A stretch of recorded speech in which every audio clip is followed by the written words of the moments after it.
The SaGa series is one that many JRPG nerds stand by as the standard for non-linear adventures. More often than not, I find myself in conversations with those who have played and discovered the many different experiences we had. Romancing SaGa was a PS2 remake of the Super Famicom JRPG by the same title. Although the West wouldn't see Romancing SaGa for quite some time, this remake was all we had. Now, Romancing SaGa Minstrel Song Remastered is a remastered version of the remake, which is almost as confusing as this game can be. With that out of the way, let me introduce you to one of your new favorite JRPGs. Say, pretty lady, how about you and me be friends? Please, don't bother me.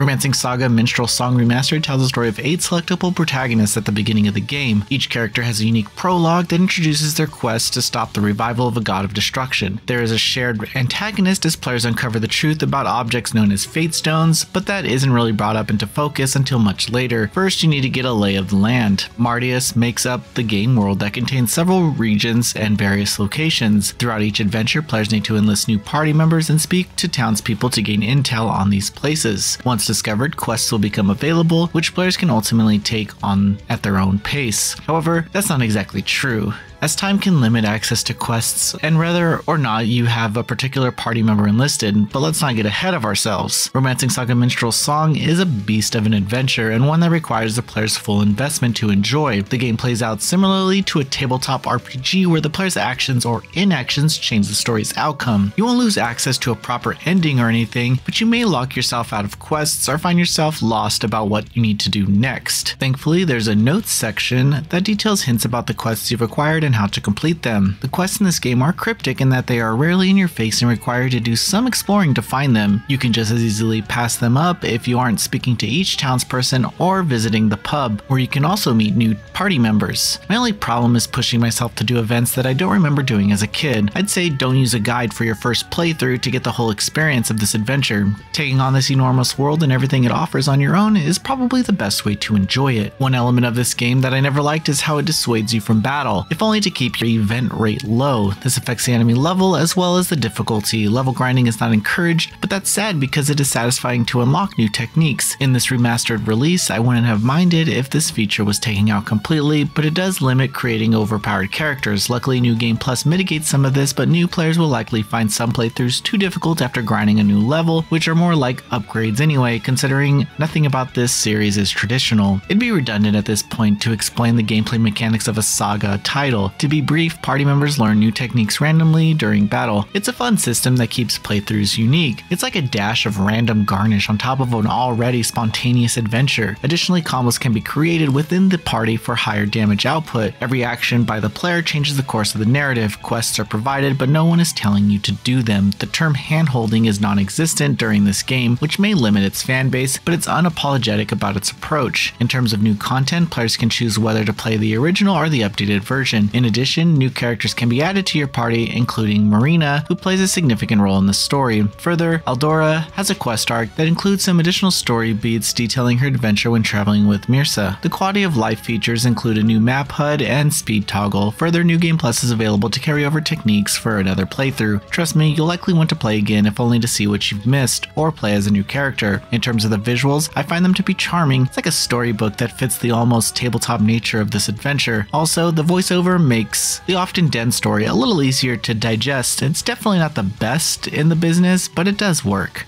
Romancing SaGa Minstrel Song Remastered breaks the rules of traditional JRPG systems. There's a gorgeous experience waiting to be unearthed, but this requires players' patience to fully enjoy. This might be a big ask considering other titles are far more approachable, but I can't help but enjoy every playthrough no matter how challenging. What's missing is a modernized tutorial prologue for new players, if only to help ease them into the experience, but what's here is an RPG masterpiece. Noisy Pixel is giving Romancing SaGa Minstrel Song Remastered a 7.5 out of 10.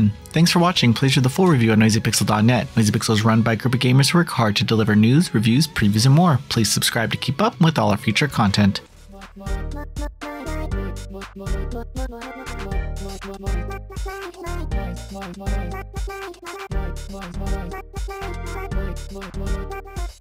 Noisy Pixel.